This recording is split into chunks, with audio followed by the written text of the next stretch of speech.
Welcome to Yachting USA, Tom. Rick, how are you? Joe. Thank you so much for having us. What a pleasure! What a pleasure. Absolutely. So this is kind of fun because both you guys are part of the USSA, United States Superyacht Association board.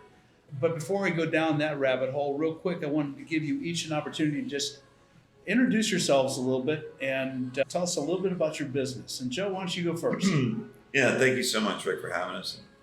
Tom, my name is Joe Dargavage, and I'm the founding partner of United Island and Yacht. We are a yacht agency based in Fort Lauderdale.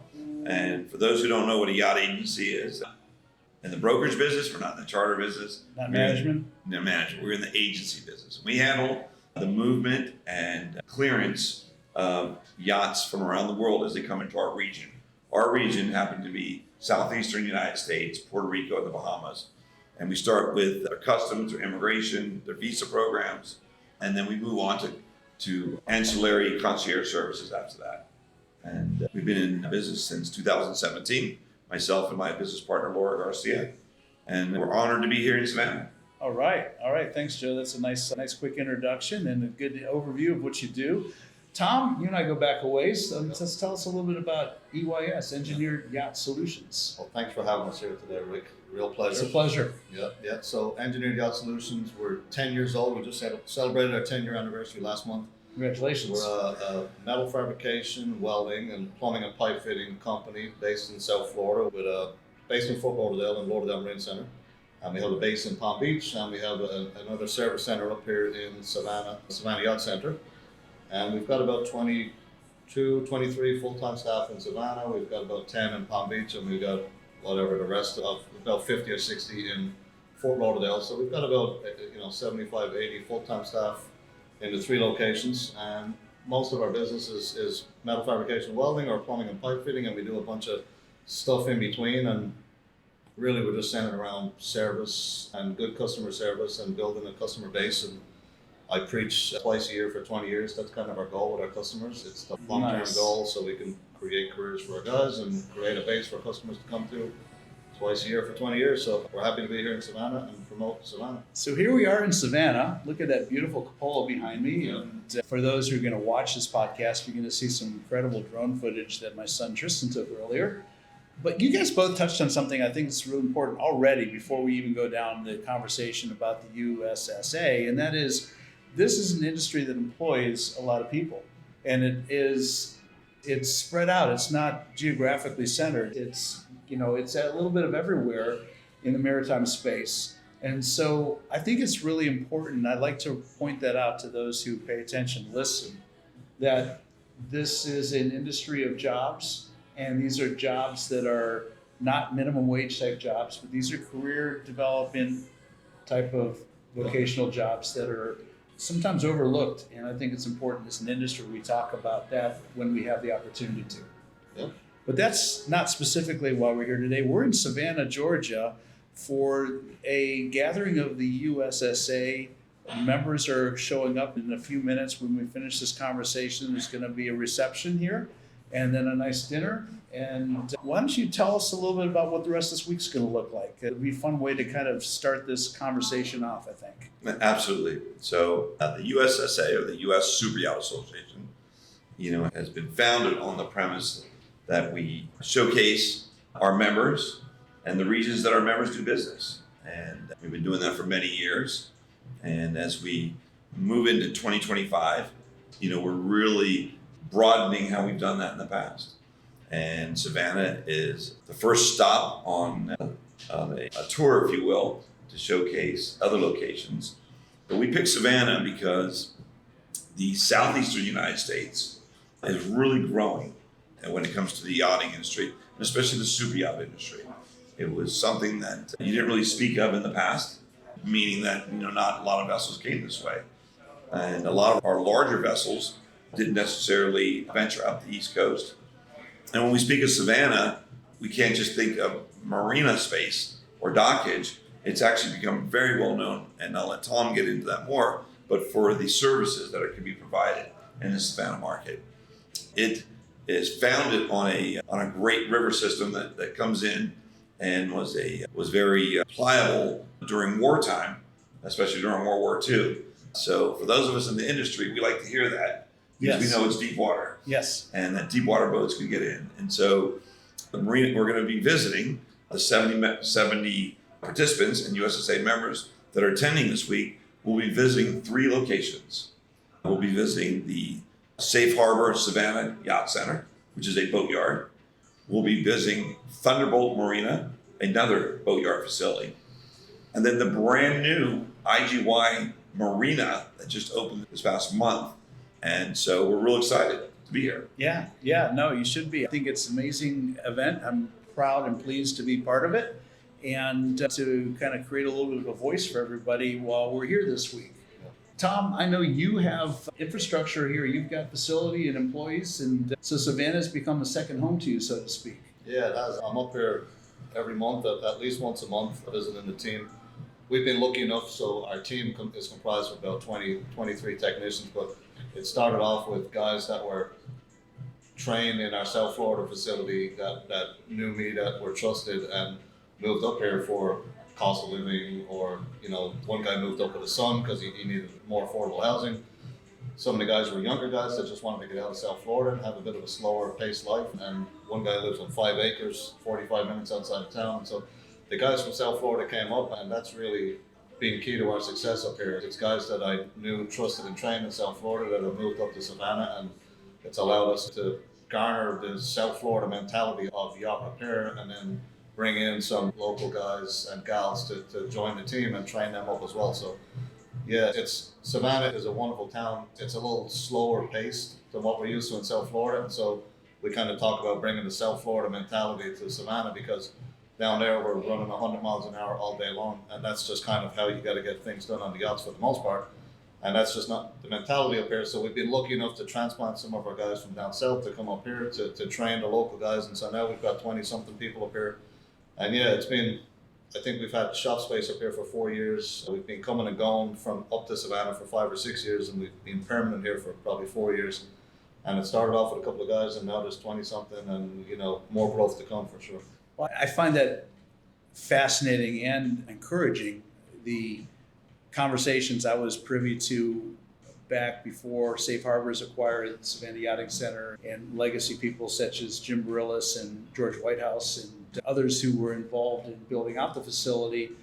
It was part of the challenge, finding the local talent, and people were having to transplant and travel up. And the question was always asked, is it going to make sense? Are we going to be able to sustain the work with the local resources? And it sounds like between local resources and people willing to relocate, that is happening.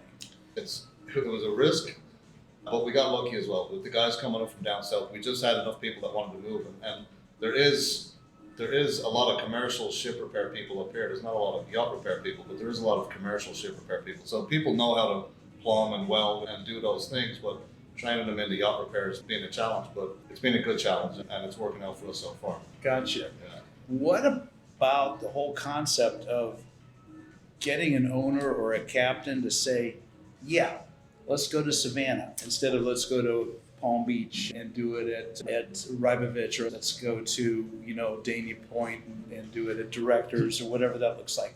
In our business at United Island Yacht, so we have locations in Fort Lauderdale, at Rybovich in Palm Beach, in San Juan, Nassau, and now here in Savannah. And what we've come to find is we start working with the yachts many months before they arrive.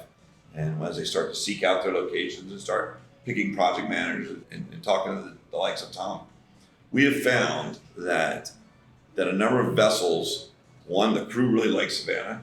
Okay, there's a lot to do. Right. It's the cost is sometimes is conducive for maybe what they want to do, and then a lot of times it's the weight factor. Our yards in South Florida are very busy, and so a owner may get the response from one of our 5 or 6 big yards that it's going to take 6 months, 8 months, but they may be able to reach out up here in Savannah and they may say 2 months, 3 months, and so that has really worked in their favor here in Savannah. And I think you add, a lot of it's education as well.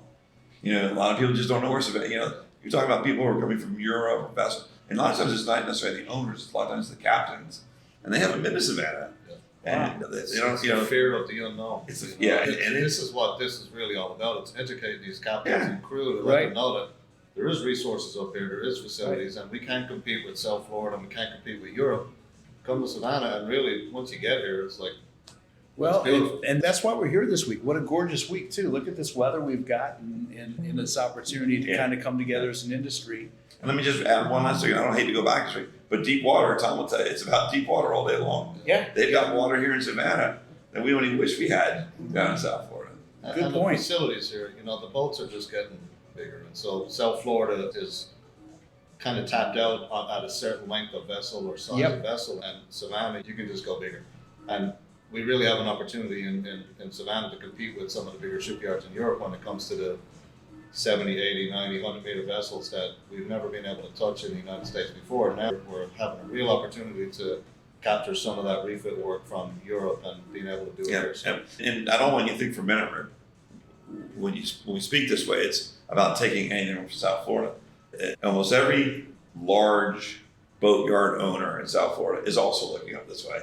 That they get it. This is an extension of South Florida. This is a growth of that market. Well, Not taking from it. right. Yeah. Well, if you look at our industry in the big picture, and I was reading a report this morning in my hotel room that I thought was really fascinating. They're predicting that by, let me get this right, 2040, we're going to double our fleet of yachts.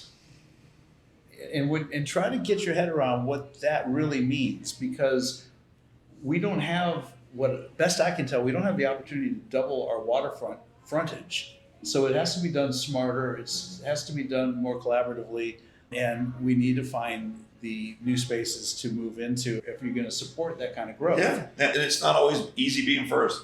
Let's take a look at directors in Port St. Lucie. Right. They stepped up. They went first. A lot of people are, is it going to work? Let me tell you, it's going to work. It's just going to take a little bit of, and as Tom said, it's going to take people to think, oh, you know what? Maybe that's not such a bad place to move my family. Right. And the welder says, you know what? Yeah, you know what? That's a great opportunity to get in there early.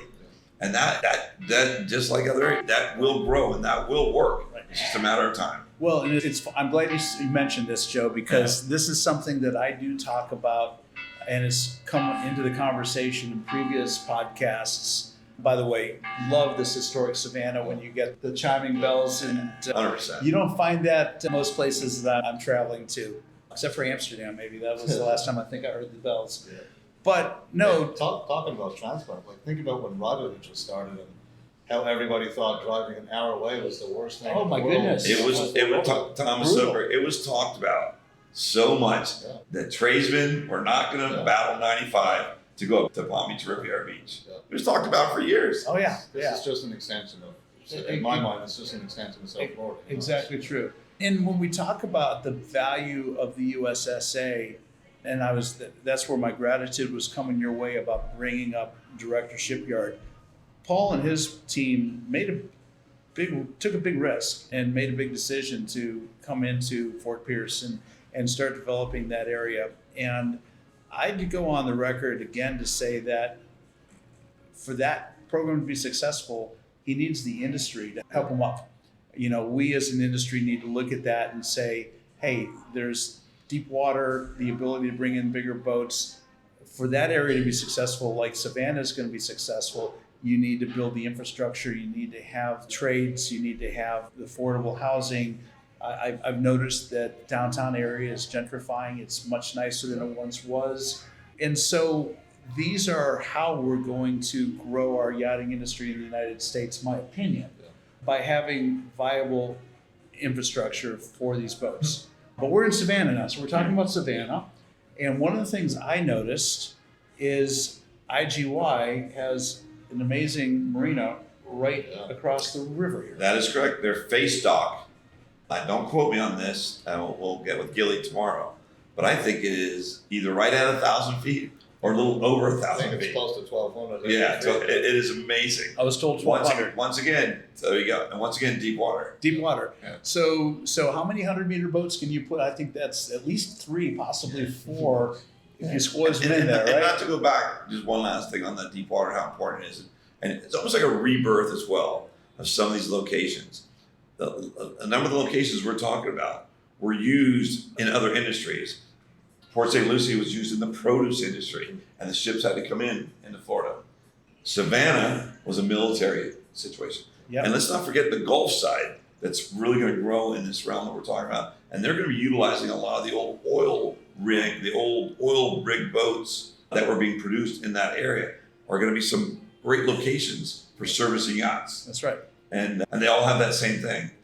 Large areas to work in and Deep water, right. And affordable infrastructure. Yeah. The first maritime business I set up in Largo, Florida. And back in the 80s when I did that, that's where I grew up, and it was affordable housing, great business culture. You could get employees to stay with you for a long time, and it was in the middle of everything, right? Yeah. So these are the kinds of things we're looking for, and I think Savannah offers all of that from what I can tell. You've got deep water. And Tom, so at Safe Harbor, I think they almost call it unlimited, but what's the largest vessel they've had at Safe Harbor? I think it's pretty large, if I'm not mistaken. It's over 100 meters for sure. Oh yeah. I mean, the graving dock is 400 meters. Yeah, I think they have once again a system that they can take. I want to say vessels almost up to 400 feet on the dry. Right. Yeah. Okay. Yeah. So that's horsepower. That gives the options to take almost any of the boats we're seeing being built in Europe right now, bring them over here, get them out of the water, clean them up, fix them, whatever needs to be done. And that's when we the talk. challenge for us over here. It's pulling some of those yachts that are so used to going to Europe and getting the repairs done over there, pulling them away from Europe, and us working collaboratively in the U.S. Superyacht Association with other organizations to somehow pull those boats out of Europe, because most of those yachts are American owned. I mean, most of the yachts in the world, a bigger percentage of them are American owned yachts. So The highest percentage of super yachts are, I think, double. They're owned by Americans.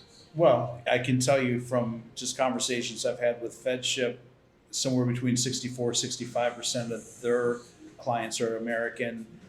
Damon is used basically all of the offshore support or yacht support vessels. 74% are American owned. Of course, they don't build as many boats, but according to Michael Bremen, any given time could be somewhere between 60 and 75% of Lurson's owners are American. So you look at I haven't gotten to Italy yet, and the vast proportion of American owners the sales there. guy told me at the Palm Beach Boat Show that 80% of every Mangusta that's built, 80% is sold in America. So there you go. It's So the American yachtsman is highly influential worldwide in what happens, and this is where the United States Superyacht Association connects with American yachtsmen, connects with American businesses, not at the expense of the European. And I've always said a rising tide floats all ships, and I believe that in our industry worldwide, that's very relevant. But I think it's important to understand what we have here and how important it is to preserve what we have. I've watched our industry over the last 4 decades shrink in yacht repair and yacht manufacturing a lot. Tom, when I got into this business in the 80s, there was, by my count, over 45 shipyards in North America building cruise serve vessels, 80 foot and larger. Right now, I think there's arguably less than 10 for sure. Single digits. Yeah, single digits. So that's sad. And yet, I think there's opportunity to see a reversal of that. I don't think it'll ever go back to where it was once because of the economic pressures that exist that make that almost impossible. But it would be exciting to see more of that happen. And if we can keep these boats, Joe, from going on their own bottom back across to the pond to, get the special surveys done, to get the paintwork done, to get the basic repairs done, if they can stay here and can be encouraged to come here, then our industry rises on that. Yeah, and what people have to realize too is that not only is it affecting the Toms of the world and engineering yacht solutions and the painters and the people in the boat, it's affecting the entire community. When a vessel makes the decision to come from Europe to America, it's usually a 6-month decision because they're not going to head back to the next season. No. So it's 6 months to 6 months. So that decision to come here is affecting their shopping, where they're staying, the crew rentals, the car rentals.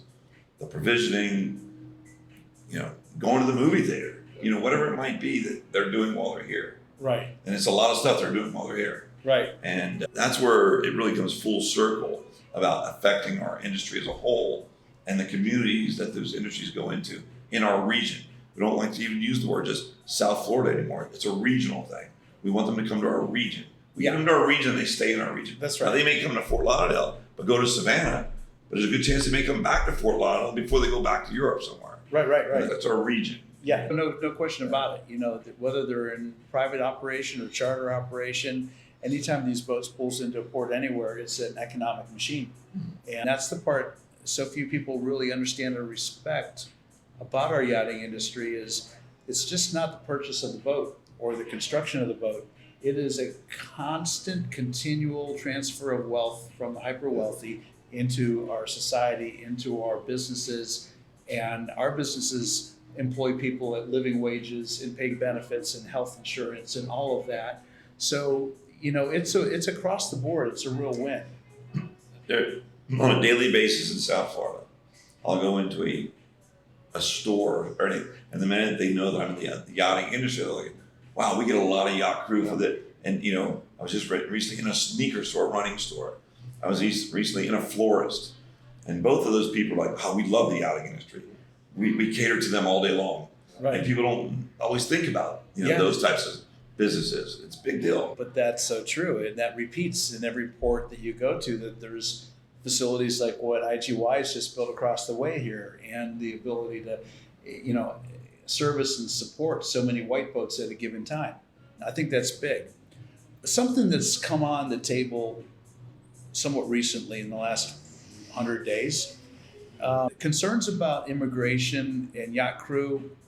And, in conversations I've had, I've basically said, hey, nothing's really changed other than there's probably more awareness and enforcement, but the rules haven't changed necessarily. But there's a lot of concerns, and people listening to the show have with me voiced some of those concerns. What do you guys see, or what, Joe, particularly, I think you touch in that space more than most. Definitely have Tom jump in here because he deals with, but that is what we do for a living. That is our world for sure. That is our number one thing. It's clearance of yachts. Right. And that means it is our job to get that yacht and their crew safely and legally checked into America. And so have there been a lot of questions on it? Nothing has changed. Nothing. Okay. There's no new immigration laws. There are no new customs laws. And let's always speak in the proper terms. Customs is the yacht. Okay. It's the yacht. It's the clearance of the yacht into America. It's making sure the boat is following everything that happens when they're coming in. That's including their Coast Guard regulations, their agriculture regulations, as well as their port regulations. Right. That's the yacht. Immigration is the people, the crew. That's the visa issues and all of that. And so nothing has changed. There have been some miscommunications recently, and I'm not going to get into that because that was already cleared up. But now, that being said, is there an environment, and this happens in countries all over the world, is there an environment to be a little stricter on it right now? Yes. And are they being stricter on the laws that have always been in place? Yes. But for the captain, I always say the captain, and the crew of that captain that are doing it 100% the right and legal way, they are more than welcome by every immigration and every custom officer in America to come to America. Perfect. And I will go on record to say that. Good. I've heard nothing that's contrary to that. Something that I have listened to, and there's been conversations about, is once the boat comes in the shipyard. And it's interesting, I shared with the board a couple weeks ago an advertisement from a Dutch shipyard basically saying, hey, bring your boat over here because your crew can work in our yard. Because there's a misconception, I think, about what crew can and can't do when the boat comes into the shipyard. Well, once again, that, and we might as well be honest about it, that stems from some miscommunication I was giving at a recent boat show. That, now, I must give kudos to that Dutch boat. Yeah, me owner, too. Because you know what? He jumped on something so quickly that even though it was wrong, and even though we sent him a correction, I think he even corrected it. He still got the message out. I think he was having fun with it. Yes. And why not? Yeah. We would probably do the same thing. Yeah. There's nothing wrong with having I actually know those guys in that shipyard, and nothing they're wrong with kind of people fun like being a that. little comical every now and then. Right. But that's all that was comical. Okay? What's neat about our industry, we have some amazing associations. So the minute some misinformation got out there, we rallied. Right. The Marine Industry Association of South Florida, especially Patience Cone, the United States Superyacht Association, to include our entire board, Yeah. got together with the Customs and Border Patrol in South Florida. So much so that we held a very high-level meeting, of which I had a seat at that table, with a number of immigration attorneys, a number of maritime attorneys, a number of leaders in the industry, including from Safe Harbor, and no less than 15 customs agents, including another 5 that were on the widescreen in Washington, D.C. Wow. All who clarified that nothing has changed in the boatyards. It remains that foreign yacht crew who are here legally, that would be on a B1, B2 visa, stamped in on a B1, I'd be one, yes. okay? They are allowed to work on that boat and they're allowed to be on that boat. What they're not allowed to do, and this goes all the way back to the 1930s in the Jones Act, is that they cannot have skilled or labored positions while on that boat, working in the boatyard. And what that means is, one of the crew members are not going to take one of Tom's people's jobs, welding. Right. One of the crew members aren't going to be out there taking someone from Pinmar's job, painting the boat.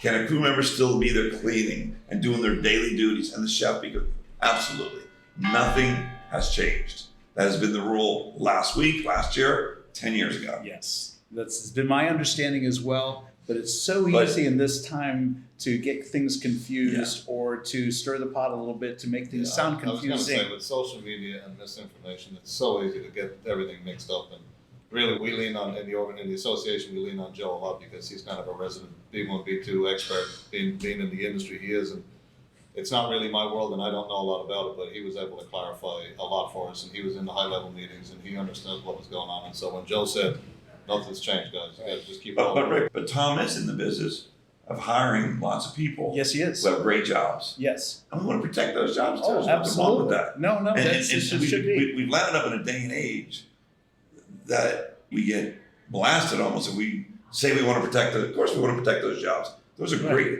Because without those jobs, we wouldn't even have the boatyard Right. for that yacht to even come here to America. That's so true.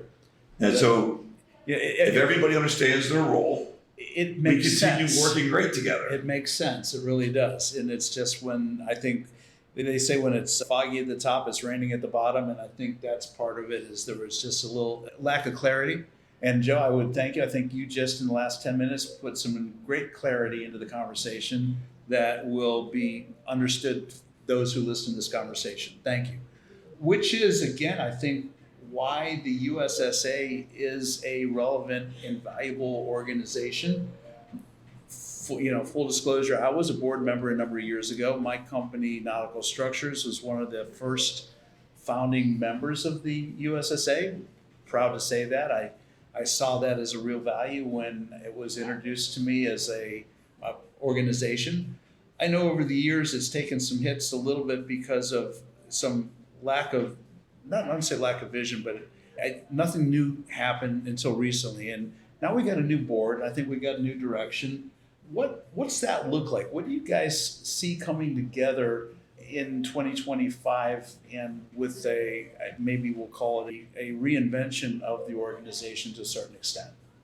Well, Tom is our vice chair. I'll let him speak first. We have the same train of thought on this, but out of respect, let Tom. I don't think anything was particularly wrong before. It was just time for a change within the association, and it was, a group thought that we wanted to kind of go in a slightly different direction and kind of get more of a national grip on the association and bring people from a national standpoint, San Diego, San Francisco, Seattle, Boston, New England, Savannah, across the nation. Right.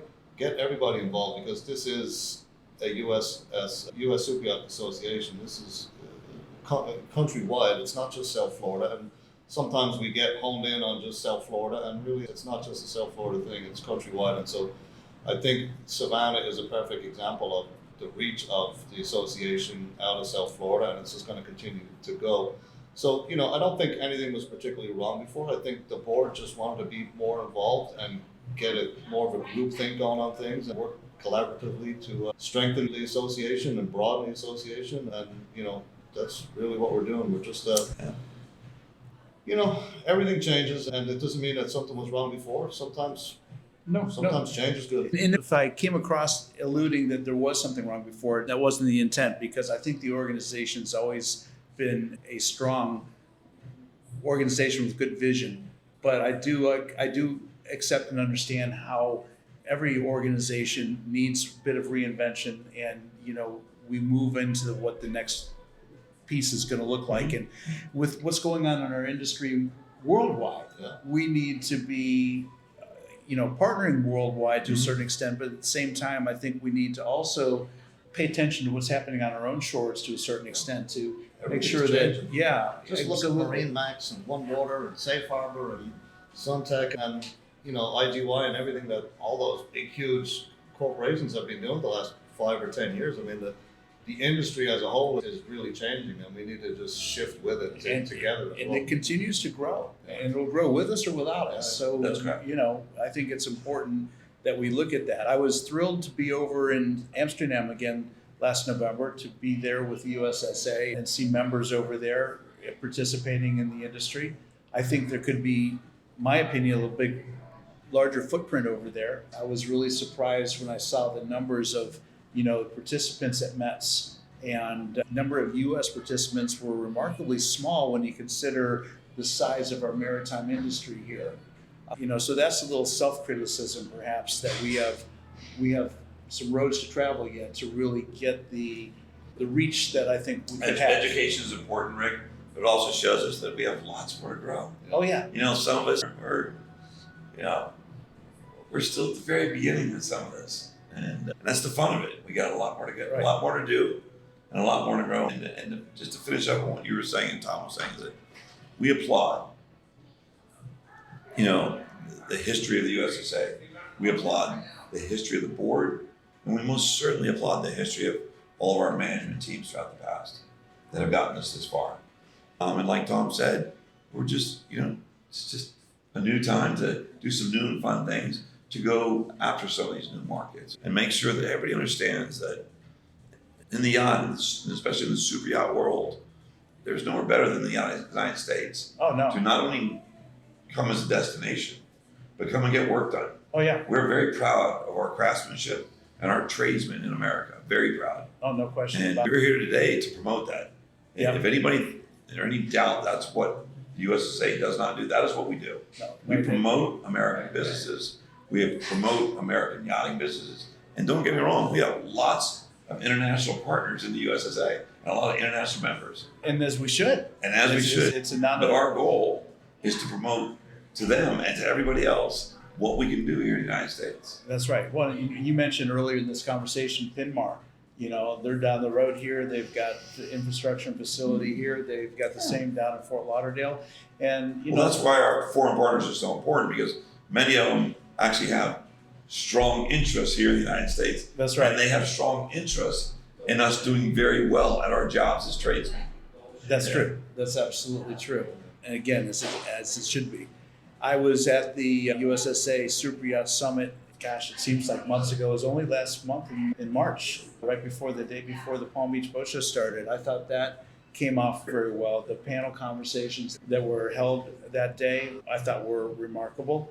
I really enjoyed the conversations where the DC lobbyists were talking about, you know, what's changing up in DC and the strength that's trying to be applied to the U.S. shipbuilding industry, I think is important. And I see that we have a role in that as a association to, you know, kind of help promote that and plug into that opportunity. So that's just recently an observation I can make about the value of what the USSA has brought to membership. Yeah, you know, and we have, what's nice is we got the history of great companies like Thunderbolt. We haven't mentioned too much of that today, but that's one of the main reasons we're here, is that Savannah has a history that has been grown off of. Yeah. And, you know, Thunderbolt was one of the first, and we extend on that, and they continue to grow. I love it. Then, you know, it's just not about the boat yards, the marina side of things. Pier 66. Boy, Brand new what they've gorgeous just done facility there, oh down my there. gosh, it's amazing. What Savannah is doing, what Safe Harbor is doing in Charleston, same thing. They're about to really do a nice expansion there. So our marina facilities and all the ancillary products that come along with a yacht planning their itinerary to be in the United States, whether it's all the way up the East Coast, up to Newport, Right. or up the West Coast, I was going to to say, see our friends on the West Coast. we haven't talked about Seattle yet, No, or there's Portland, so or much. San Diego. We will need to have a few of these podcasts, right? Absolutely. No, I think it's fantastic. So, what's next here this week? We're gonna wrap this up in a few minutes, and we're gonna engage with the members that have come over. You said 70, roughly. That's correct.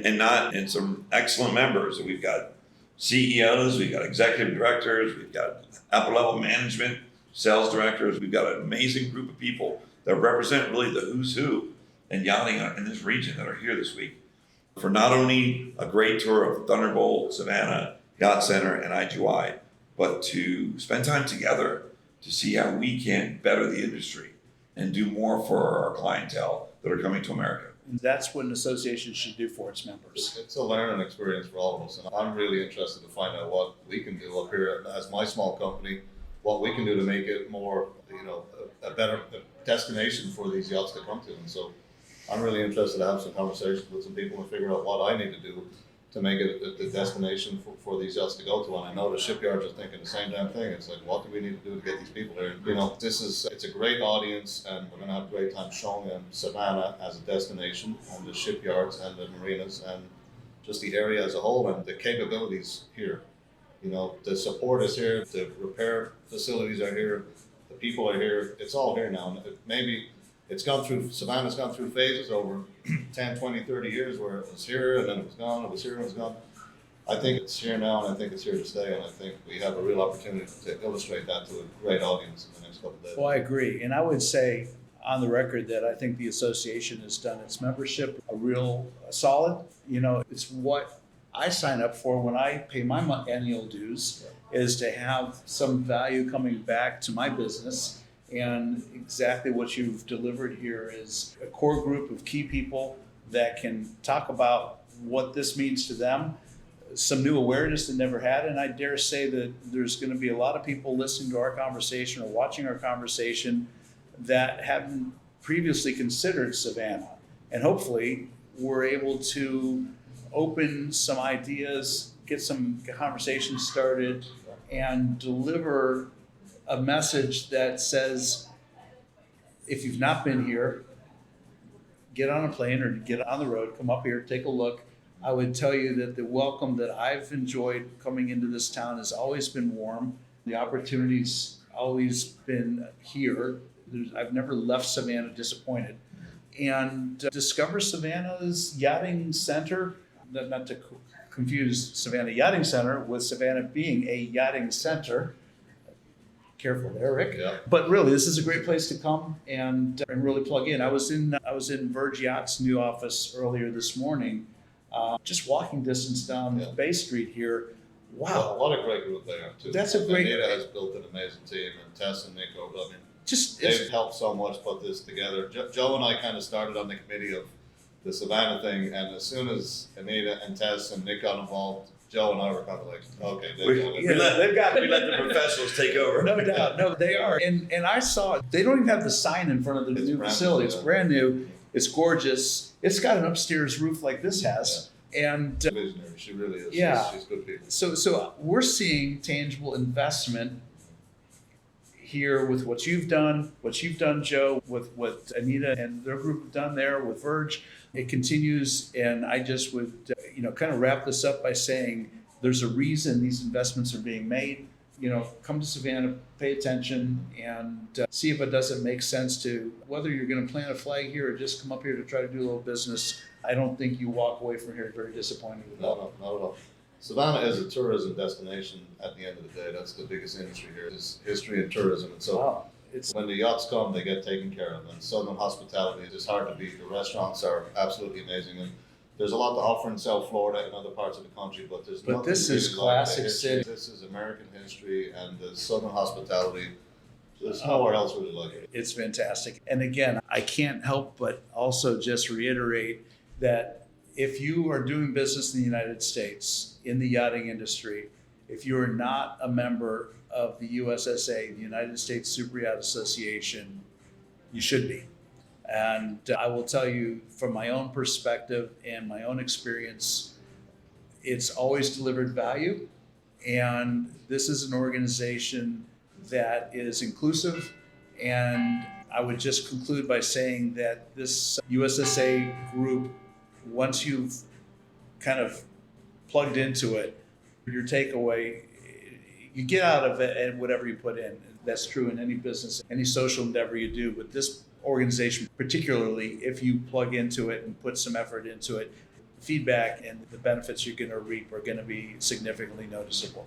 So I congratulate you guys. You know, that we're not going to eclipse the European yacht repair market if we don't work collaboratively, you know, as an association and, you know, everybody working together to make America the priority and American yacht repair the priority for what we're doing, or yacht building. Right. You know, we need to work together to do that. And sometimes Europe is a little bit better at that, sometimes from a government standpoint, all the way down to the history and some of the large yacht repair or yacht building companies over there. They just sometimes do the collaborative stuff a little bit better, and they get a little bit better help from the government sometimes. And I think what you mentioned in DC and, you know, what Joe's working on, we can do better at that. And that's really what we want to do as an association is gather everybody, gather all the good thoughts. And we know that we can do anything better than anybody else. When we put our mind to it. Yeah.